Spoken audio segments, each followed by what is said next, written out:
రాష్ట్రంలో మాకు అనుమతి ఇవ్వండి, మేము సిద్ధంగా ఉన్నాం అమలు చేయడానికి. చట్టం అధికారం నీ చేతుల్లో ఉంది కదని మా మీద ఆధిపత్యం చెలాయించాలని ఆలోచన చేయదు. మా మీద ఆధిపత్యం చెలాయించాలనుకుంటే నిజాంలకు రజాకర్లకు ఏ గతి పట్టిందో మీరు చూసారు.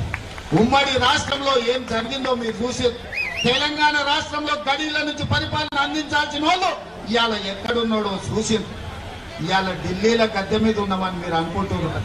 రావాలి మళ్ళీ మా గల్లీలోకి, మీరు మీ వాళ్ళు మా గల్లీలోకి రావాలి. మీరు ఎప్పుడు ఢిల్లీలో ఉండరు, మళ్ళా రావాలి. మళ్ళా వచ్చినప్పుడు మా చేతికి దొక్కుతారు. మీరేం మర్చిపోవద్దు. ఏ విధంగా అయితే నరేంద్ర మోడీ గారికి, భారతీయ జనతా పార్టీకి ఈ వేదిక మీద నుంచి వేలాది మంది మా బహుజనుల సమక్షంలో భారతీయ జనతా పార్టీకి హెచ్చరిక జారీ చేస్తున్నా, మీరు గద్దె దిగాలి, గ్రామాలలో మీ గద్దెలు కూలాలి. ఇదే మా నినాదం. అయితే మా 42% మా బలైన వర్గాల రిజర్వేషన్లు అమలు చేయడానికి అనుమతి ఇవ్వాలి.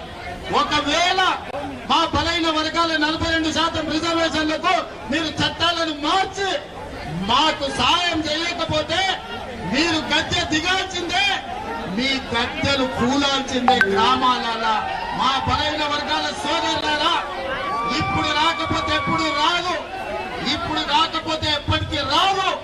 ఇంత ఊపు మళ్ళీ దేవు.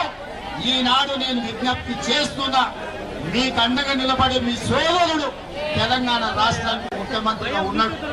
ఎవరు ఏమనుకున్నా మీకు అండగా నిలబడే ధర్మం నా మీద ఉన్నది. రాహుల్ గాంధీ గారి మద్దతు మీకున్నది. రాహుల్ గాంధీ గారి నాయకత్వంలో మీకోసం కొట్లాడి గల్లీ నుంచి ఢిల్లీ